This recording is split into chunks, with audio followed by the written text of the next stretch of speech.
Hey everyone, welcome to another episode of the Trailblazer Show. Today we have a good friend of mine, Calvin Chin. He is the founder of Zen Coast Capital, Zen Coast Homes, Zen Coast Cares, a nonprofit organization that helps educate children on financial literacy. And last but not least, Zen Coast University, which is how we got in touch, where I personally learned how to better allocate capital in real estate.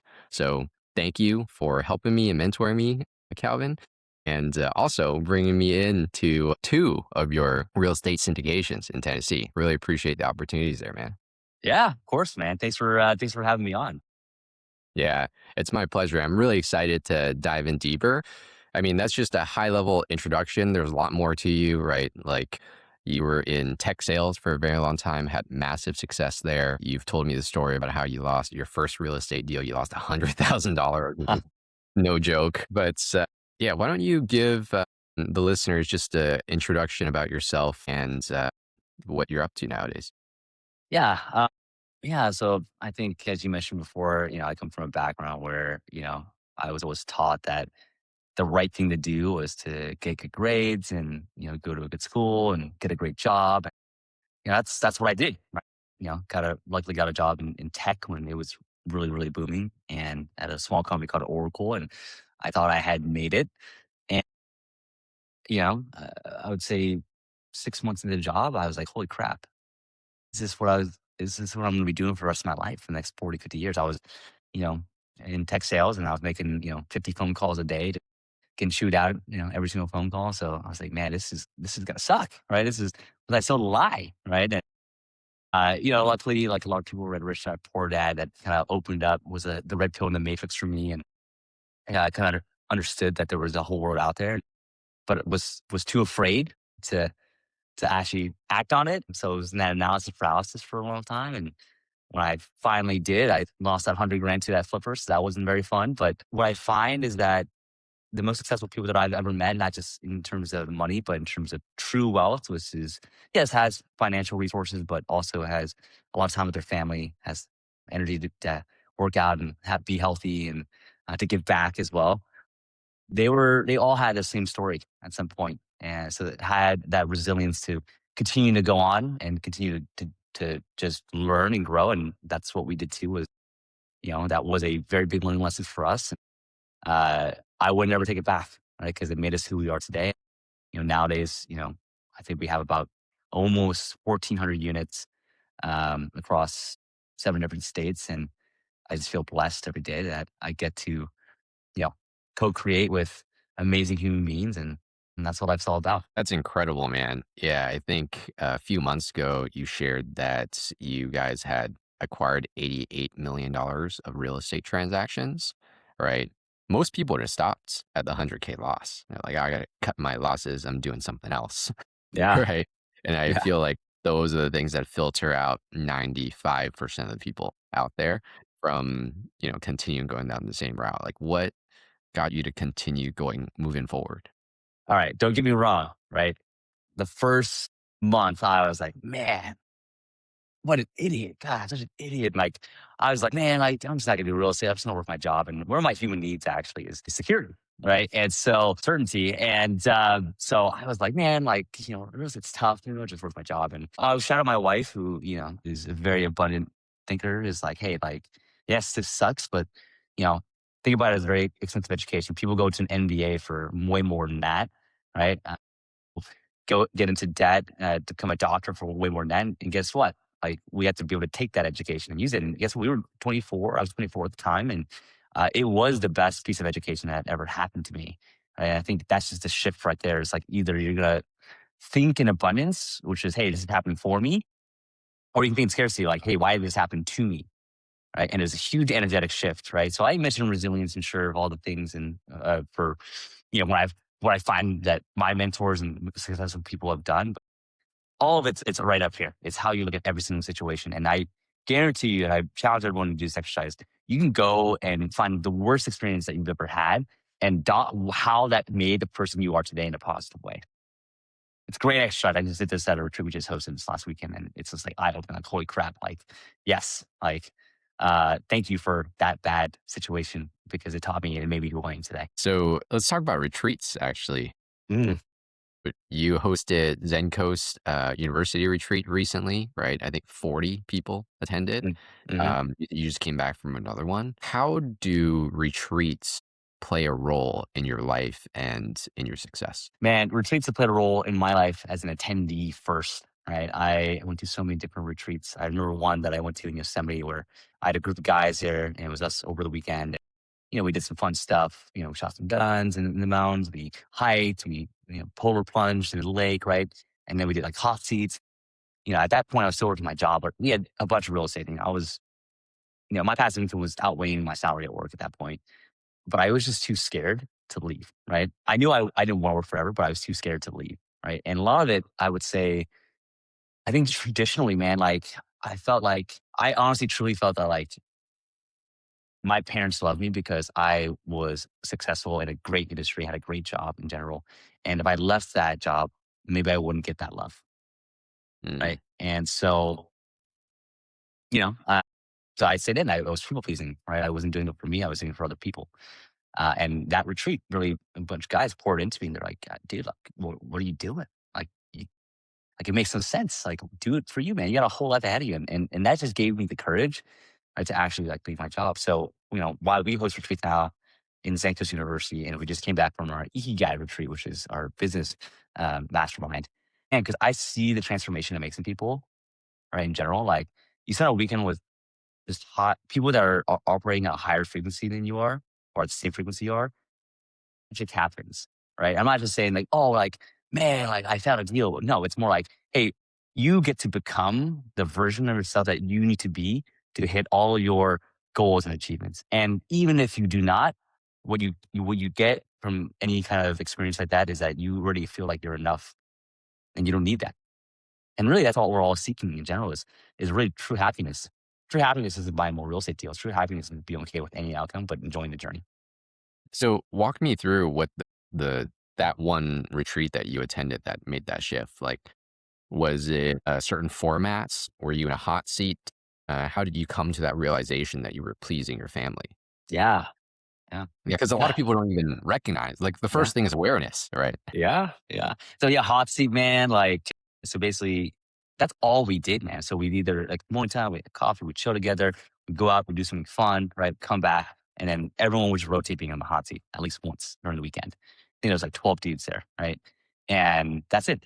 The person gets a share, right? And then everyone else poured into them, asks questions, notices things like, hey man, I felt you really came alive when you talked about that. Or, hey, you said this, but then you said that. That doesn't make any sense to me. Can you tell me more about that? And so those are big, man. Like when someone can just like listen to you in a world right now where our attention is so spread across, everyone is really competing for your attention and time. And you need a group of people just to put away their phones, especially very successful entrepreneurs and real estate investors to put away everything and just focus on you and just listen, right? And then pour into you, man. There's nothing more special than that. Yeah, that's beautiful. And also just being out of your normal environments and going out and connecting with those people and having different experiences together too, right? Builds that trust and rapport that allows you to be more open and receptive to that feedback and coaching too.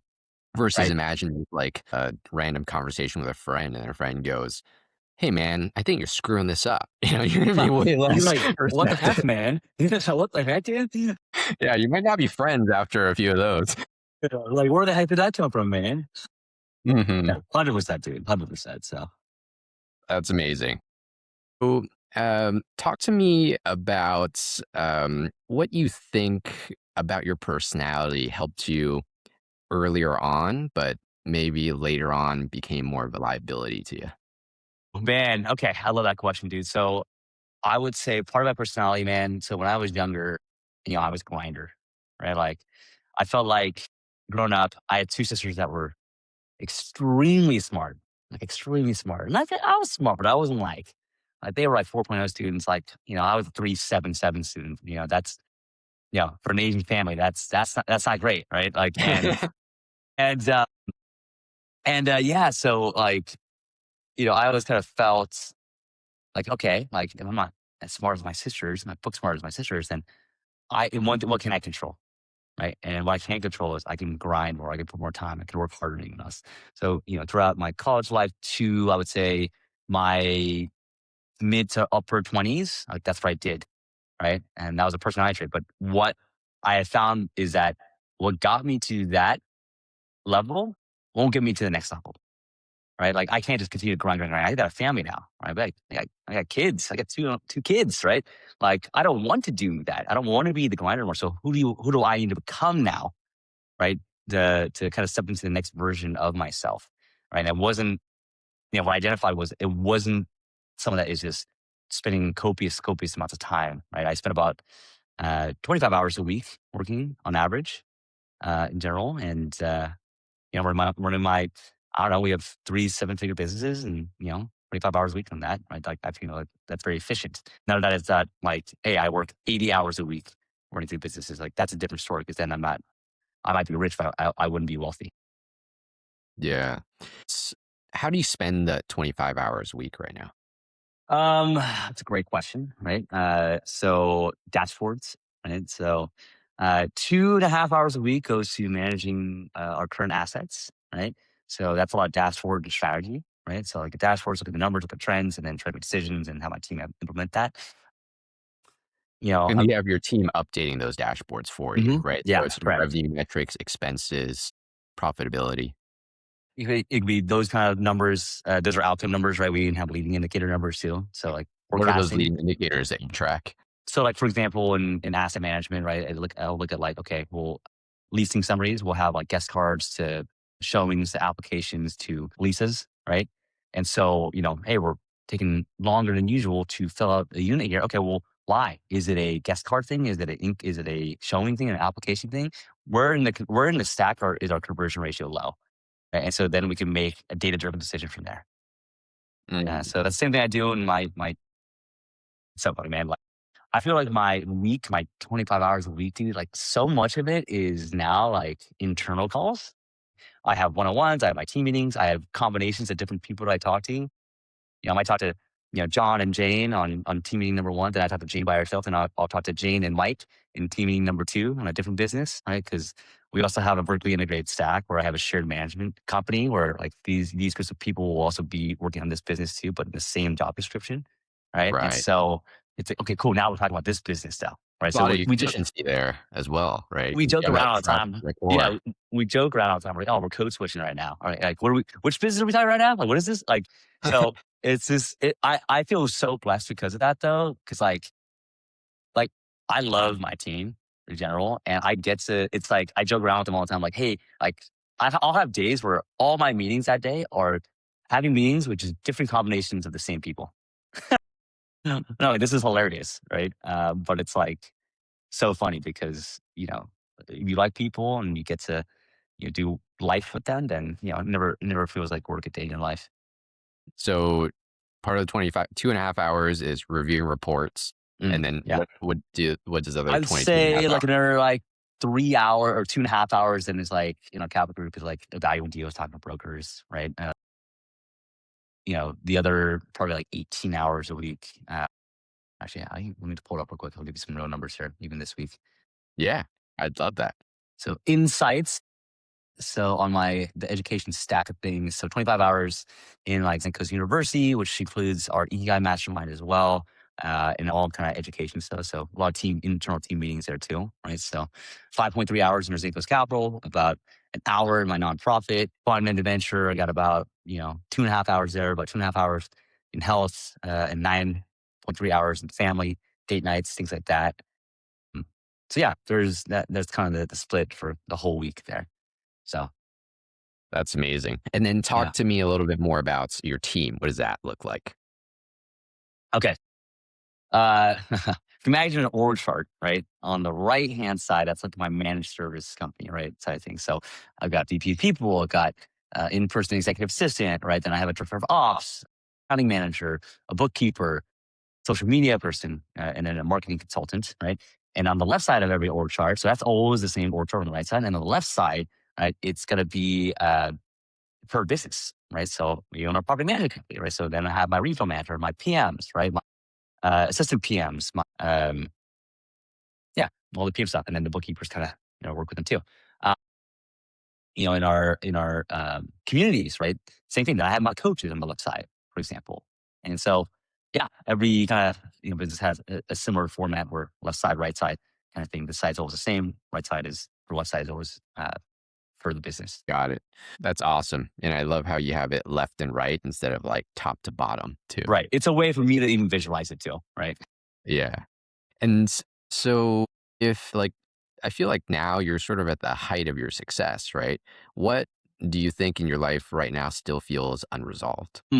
That's a deep question, man. Man, it's a great time to ask me this question, man, because I just came back from a very deep retreat. Our retreat was a love and clarity retreat. We're kind of start relationships, but relationship with self. I think there's still a lot of healing that needs to be done in terms of how do I say this? Like, we've been working on our spirituality a lot. And I think in that retreat I really found something there that was it's kind of been something in with me still. Since this weekend, right? We're recording this on a Wednesday. That was on a Saturday. So just getting downloads, man, about like again, what's important in life, right? Even to a different frequency. Like what I'd say is like the big download that I got was like, yes, we're all in this journey of life, right? And we're all trying to get to different places and have different goals and aspirations. Really, I find so many people struggle with operating at such a low frequency. Right? Low Mm, frequency, you can tell it's like scarcity mindset, the victim mentality. Like so many people, man, I see like that. It's a And I used to be like that too, man. It's just a different way to be alive, man. And really what I want to help get people to is like operating at a higher vibration, meaning that like, you can tell when someone's alive, right? Like in their soul, it's like, dude, like the energy that they're coming across with, like you can feel it. When someone you talk to someone, it's an energy drain. That's a very scarcity, conversation. But when you talk to someone after that conversation, you're like, wow, like I feel more alive. That's infectious, right? And it's yeah. like if we could have more people like like with that kind of aspect, like I think that's like the next level of magic right there. That people don't talk about. Yeah, I mean, we've done some business stuff. It's been pretty cool, right? I feel like I've been blessed in that. But it's like if you get to a level where you walk around and every conversation that you have with someone is making them better somehow, then you become walking medicine. Yeah. Being the light in the world. Right. Yeah, yeah. The thing was, so I don't know, it's unresolved, but I think it's something that I'm continuing to work on myself on. Is someone I made this last week, and it's like, oh yeah, well, we're human beings, but like really, we should be human beings, right? Human beings of light, um, and energy. So yeah, Yeah. So you mentioned spirituality, something you kind of mentioned in passing. Like, what does that mean to you? mm, yeah. It's so funny because I didn't grow up very religious at all, right? Our family was not.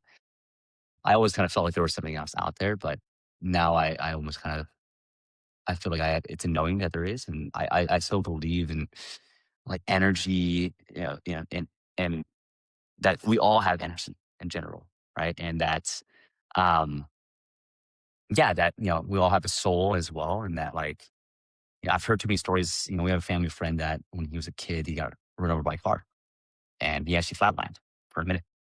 And being a dumb kid back in the day, I asked him, I said, "Hey, so cool, like, what'd you see?" And he's like, "Dude, he's like, I literally saw my physical body on the ground."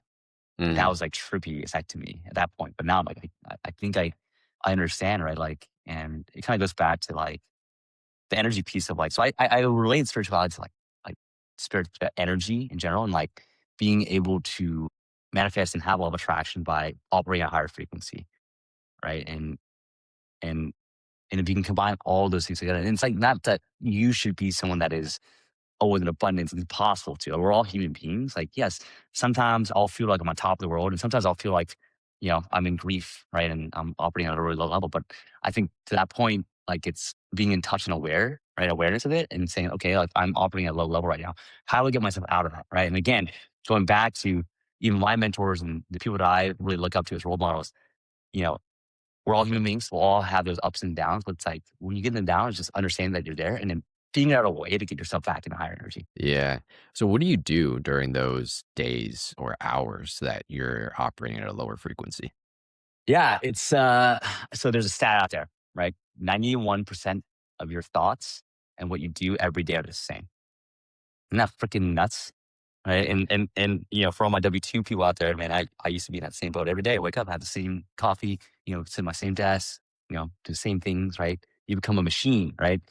And so when I catch myself in those moments of scarcity, it's pattern. You got to break your pattern, right? So like you got to get out of the freaking same things that you're doing and do something different. An easy way that people talk about all the time is like, hey, move your body around. Like we have these little mini freaking trampolines in our house. Someone puts a trampoline, you can just jump on that for a little bit, get your energy moving a little bit, change your state, right? And that will change how you start to think about things. Another thing that I do, just as a fun habit here, is if I'm in my car or if I'm driving somewhere, I'm in that state, I'll just start freaking singing. Right? Yeah. I'll turn up the music, I'll sing it, and I'm not a good singer, right? But I'll change my freaking state, right? Until I feel good again, right? Like, what were they mad about? I don't even know. Yeah. So you're part of Tony Robbins' Platinum group, right? Yeah. Uh huh. And Platinum Partners, I think is what he calls it. And he talks a lot about state first, right? Mm, And then yeah. it's stories. And what was the other S's after that? So it's your state, it's your belief system, and it's your language. Mm. So what are you telling you? What are you saying out loud? Right? Because words are powerful. Yeah. That's yeah, and the mind body connection. I mean, people think their minds are separate from the body, but the body is truly like a direct path to the mind too. So I love what you said there about just Yeah. jump on a trampoline and or Well, well, singing. real quick on that, right? Like your gut, right? Your stomach actually has a bunch of neurons and response systems to it, right? So when we saying, hey, it's a gut feeling, it's actually because your gut's actually like a second brain, right? Now, here's the issue. So it kind of goes back to the whole, I would say, stack of health too, right? Like, when we're not eating right, sometimes we're blocking our health, right? So for example, if we were eating a lot of like gluten and bread and pasta and stuff, that's actually terrible for your stomach lining, right? And so it actually will block some of those receptors, right? And so you're actually blocking a lot of potential neurons that you could be using to think about stuff too, right? And Yeah. so, I always say it's like, hey, if you really want to make impact in this world, and lead this world a better place, then you kind of take a step up. You do need some resources in this world, especially in America where we live in. Yeah, the more resources you have, the more impact you can make, right? But from there, right, on top of that, you need to have a good home life, right? You need to have a good life of your family, your spouse, and more importantly in that, you need to even have a good life with your family and spouse. You need to have a good life up there in your own mind, right? And a good physical health too, and spiritual health. So that's where it all starts. Like diet, like your own health in general, to be able to think clearly, think in abundance, right? And then that way you show up better for your family or your friends, right? And then you can make better decisions in your business, and you make better decisions in your business. You'll have more resources to then make bigger impact. Yeah. And you talked about mentors like sort of guiding you and these people operating at higher frequencies or the same frequency as you in these retreats. How do you identify these mentors and build the mentor mentee relationships? Yeah, that's a great question. I get that question a lot. So what I tell people, just straight up, man, sometimes you got to pay to play, right? And so me and Jenny, my wife and I, we have first spent about $1.2 million on our own education, right? And getting into the right rooms. Out of that $1.2 million, I wouldn't say every single mastermind I've joined that I've gotten those mentors, right? But what I have found is by joining all of those masterminds, a couple of them became really good mentors and now friends of ours. And eventually those mentors actually become peers. And those peers then become potentially business partners and friends. And those peers can open up doors for you too. And Yeah. so that's how we've done it personally. What are those groups that you've joined where you found the highest return on investment? Not just on money, but like time too, because they take I was just talking to Yeah. another friend about this. Like, there's so many events, groups, masterminds, accountability groups. It's like all of a sudden you spend 10, 20 hours a week just attending events and not executing, right? Especially when you have a family and a business, three businesses to run, right? And, Yeah. for me, a W-2 job as well. Like, Yeah. you have Yeah. to choose between like, fun and events and meeting people versus like which one is actually, impactful and fun and which one or do I execute?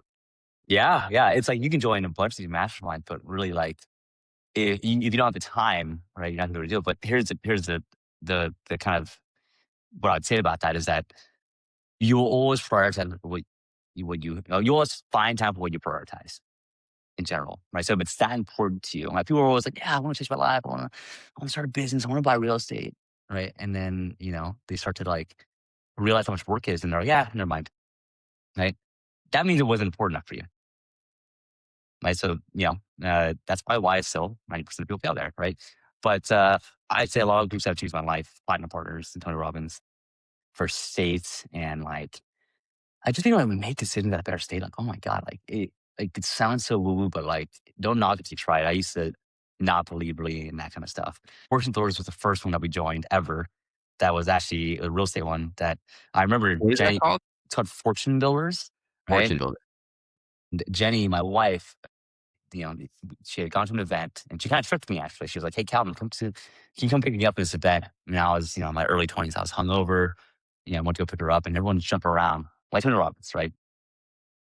Getting in a good state. And I was like, this is a cult. And I was like, Jenny, let's not join this. Let's not join this. And she was like, I already did. And I was like, oh, pardon my French, but like, so that was just a fun way to start. But those are some groups that, mentor of ours, Brittany Turner, and who, we had done one on one with. And just by doing one on one with her, we became friends and peers and now business partners. Right. And so it's like, and she's opened doors for us too. And I think it's like a really cool co-creation. She's taught us so much about vision, right? And, getting perspective too of like how grateful it is for us to kind of be where we are. But like also there's a huge vision out there, right? That you can do. She's the one that helped us really envision start our nonprofit, right? In general.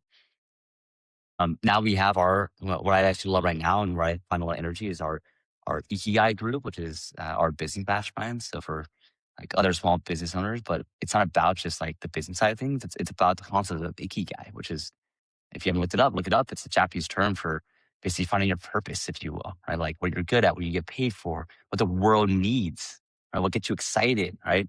Like that's purpose.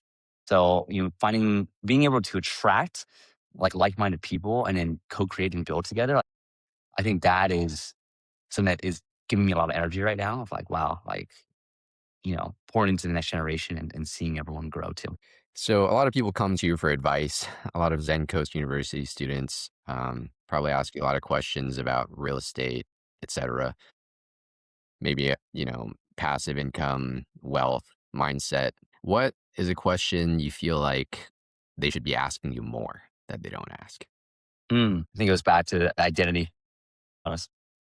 Who should I become? Who do I need to become to be able to do this? I think it's really easy. We can talk about strategy all day, but no one really asked me like, okay, well, Calvin, like, who does Calvin need to become to be able to jump there? And that was something that actually like was a life changer for me. Was like um this identity shift, right? Like back in the day, I was a tech worker, and that's who I was. That was my identity. That's why I thought my parents were proud of me. That's why I thought that would make me successful in the world, right? I had the Patagonia with the company name on it, right? And I felt like that was who I was, and I had to change. I had to break that identity down and create a new one, right? But you would never know what you would need to step into if you don't just think about it or feel into it, right? And like something that I think we're recording this in February right now. I think it's a really good timing as an analogy here. It's like, hey, it's Lunar New Year coming up.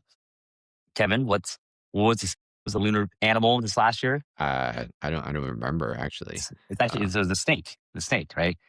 okay, So yeah, that's yeah, right. so snake Dragon, sheds it. snake, and then a horse. Yeah, Yeah. yeah, yeah. So it sheds its skin, right? In general, you shed your skin, right? And we're going into, I think, I don't even know when Lunar New Year is, like in a week from now or something. 17th, Like, so 6 days, it I think. is. Okay, Yeah. perfect. Yeah. You're stepping into, I think it's the fire. Jenny told me this, but it's a fire horse here where it's Yep. like freaking you're running, right? But you got to shed that old skin before you can go run. And so what a cool, like, those are the back to back animals it is, right? Like shed skin, identity, and then you run, right? And that's kind of what's happening right now. Yeah. Yeah. And it's once every 60 years that there's a fire horse. It's once Oh, every, 12 years for a horse, but for a fire horse, it's once every 60 years. So okay. I didn't even know that. So for something new today. I learned that from a video Jenny sent to me. All right, there you go. Perfect. He's all over it. That's how I learned it too, to be honest. So, Yeah, I love the stuff that she sends me. It's like yeah, stuff that would never come up in my feed, you know? yeah, Uh, yeah, yeah. so, um, how do you do that? You know, one of your mentees comes up to you and says, "Hey, I wanna shed my identity, and I kinda know who I wanna become, what I wanna become," right? Like, I want the passive income, I want more freedom, I want more time with family, right? Like, how do you go about doing that? Yeah, it's a great question. So, then it's why? Why is that important to you? Right. So Mm, you got to go a little deeper, right? Like, right now we're still search level, right? So a lot of people I'll talk to, I'll say, okay, well, that's great to have these goals to be financially free and quit your job, but yeah, well, what would you do then? Right? Okay, well, I spend more time with my family. Okay, okay, that's awesome. And why is that important to you? Oh, you know why? Maybe because I didn't have a lot of time with my parents growing up. Okay, so it's important for you to then spend time with your kids because you didn't have that growing up as well. What do you think that would do for you? Right? mm, And so now we're digging, we're digging, right? And then it becomes part of their being, right? And again, identity isn't something that it happens every day, right? Like or overnight, right? Like I would say it starts as a habit, right? And then you go into life, it becomes a lifestyle, and then it becomes that identity, right? So habits like probably takes what, like 66 days, right? To create a habit, right? So like let's say my identity is someone that has a six pack or someone that's super fit, right? Let's just say someone has a like very fit and healthy, right? In general, right? I want that to become my identity. It's not my identity right now, right? So my habit then will start to be, hey, I'm gonna cut out carbs, right? With the keto or whatever, and go all protein.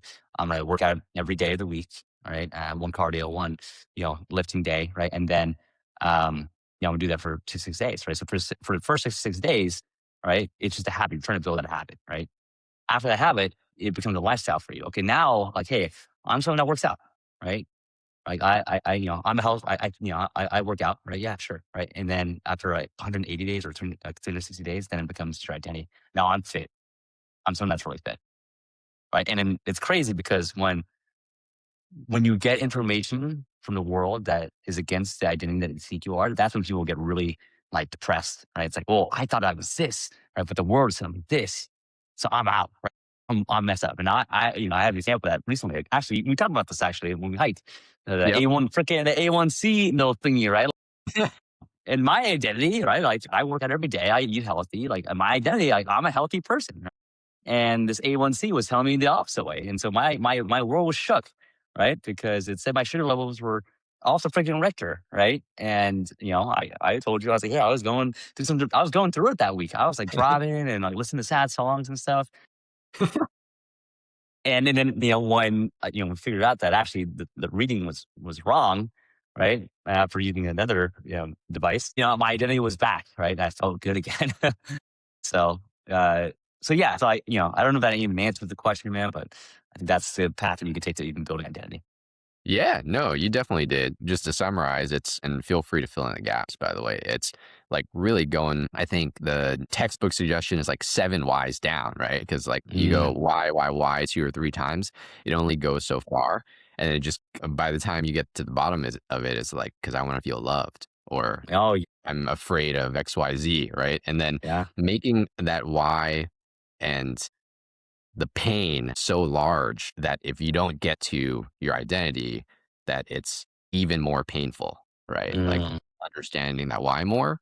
And then that will help you stick to the first 66 days a little bit yeah. better, right? A Yeah. little bit more easily because you miss a day and you go, or you're about to miss a day and you go, that's going to be painful, you know? Right. Right.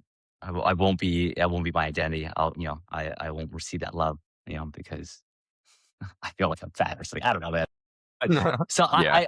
something to mention there is that I agree with everything you just said, man. And it sucks that human beings have to feel pain to get pleasure, but that is also part of life, man, where, you got to have the valleys to have the peaks, right? Yeah. It's like you can't just always have peaks, right?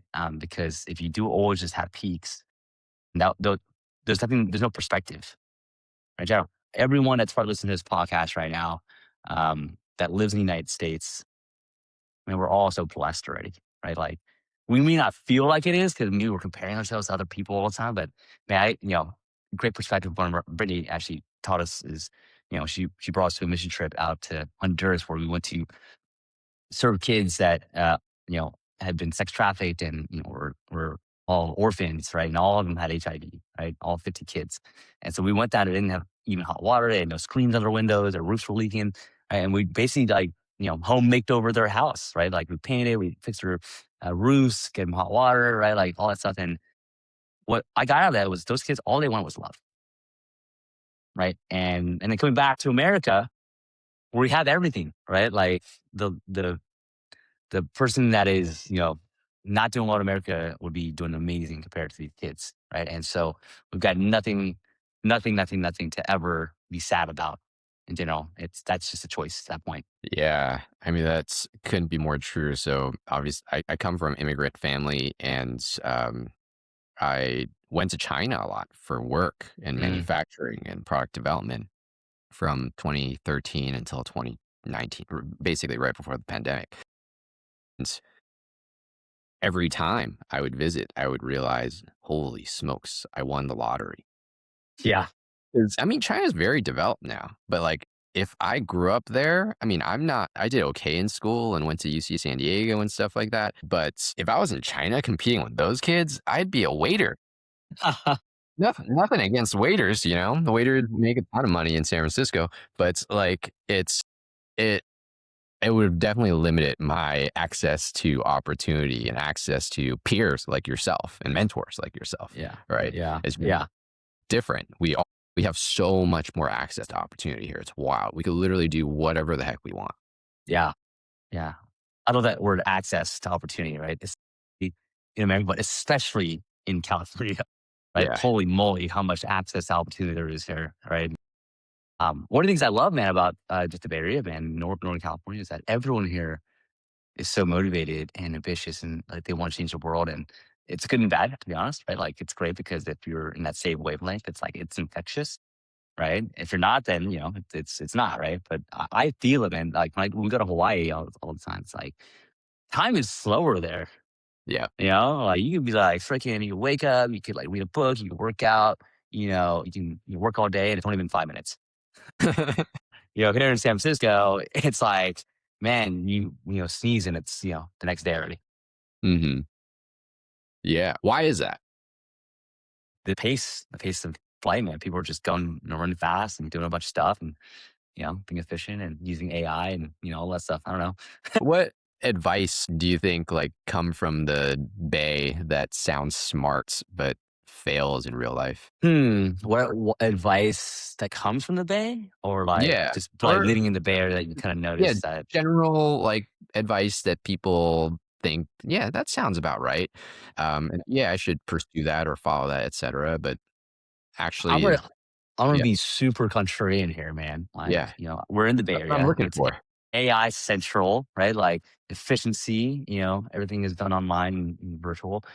I'm actually going the opposite way with a lot of my stuff, right? I'm going in person, right? Like I think the human connection is something that is so much more important now, way more important now because you got screens everywhere, right? Like I think, how I'm raising my kid, and we've talked about this with both our kids who are very similar in age. It's like, actually the skill set I want to impart on him is actually human communication and connection, right? Because I don't think that's going to be here in the majority of our kids in the next generation. And so, you know, the contrarian thing, living in the Bay Area, like I am very old school, even though I live in the Bay Area and I was in tech. Like I'm actually very old school. Like I don't like electric cars.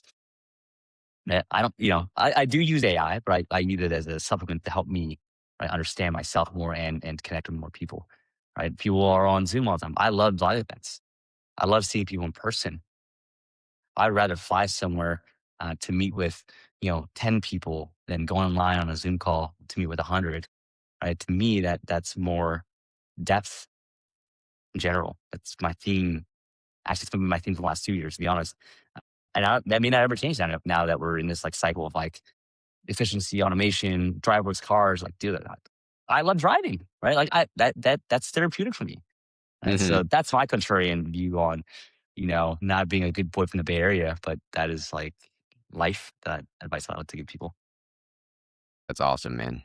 Yeah, I couldn't agree more. I think the products, services, and businesses that are gonna stand out above the rest are gonna be more things in real life. Like, I mean, we already see the trends in like running clubs and other Yeah.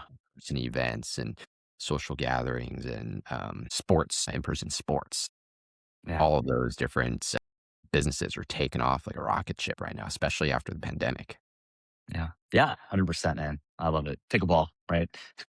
So it's kind of crazy to think about, but we've known each other for 3 years now. Yeah. That's I was nuts. just, yeah, 3 looking years. back. Wow. I mean, Yeah.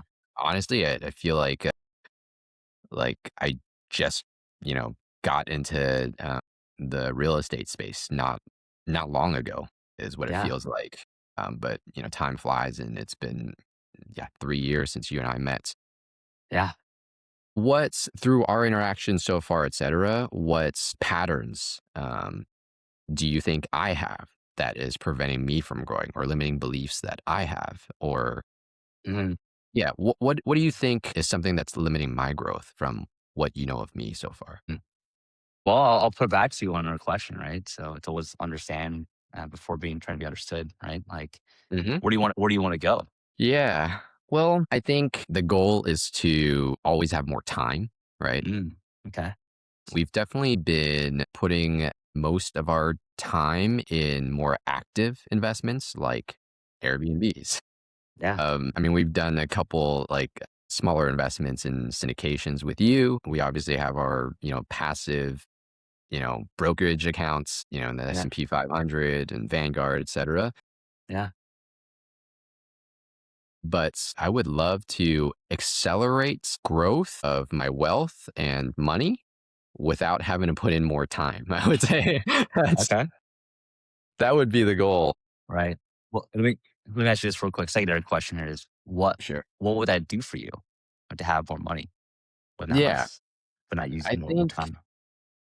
I think it just comes back down to more time, right? And more options and flexibility to do different things. Don't get me wrong. Like, I feel like we have a great life. We have Yeah. lots of optionality. We'll be in Hawaii for a month, in a couple months. Yeah. You guys travel so much. Yeah. It's always nice to have more, right? Sure. Sure. Sure. That and experiences where, and you and I talked about this, Atlas just like lights the lights up, you know? Yeah. And, there is nothing, like, that's more rewarding than that, and, sometimes Sam and I talk about, like, "Man, we're sort of in a bit of a rat race," like, our costs are so high in the Bay Area, right? Yeah.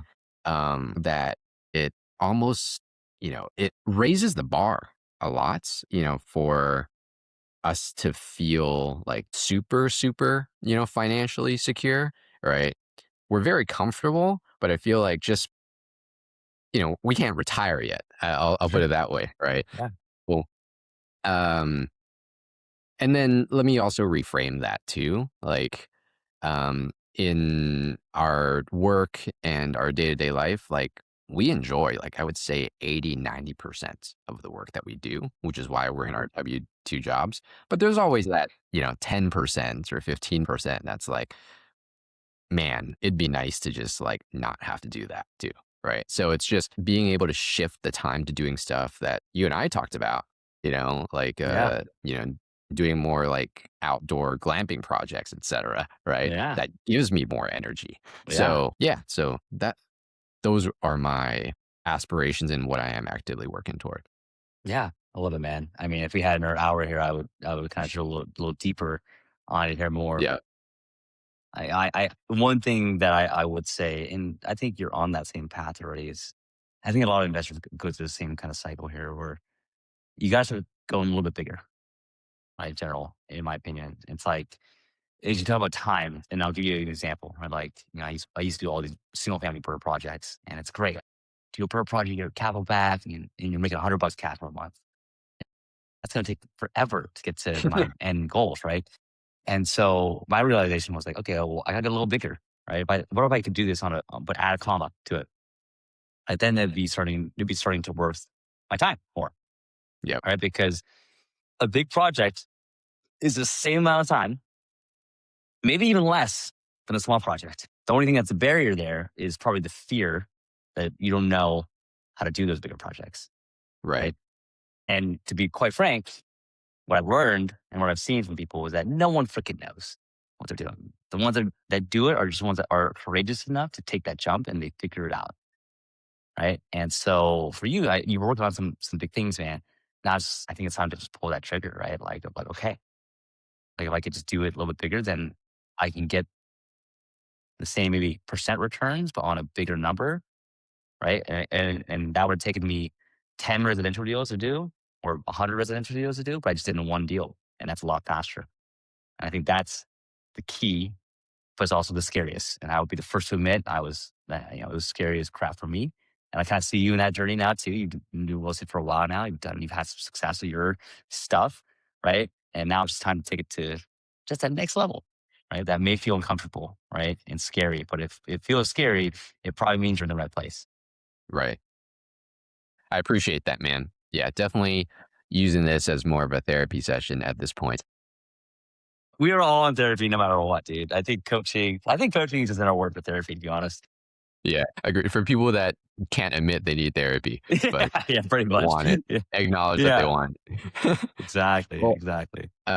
this has been amazing so far, man. Just a couple final questions before we wrap up here, and we can both go back to our families and our very cute little sons.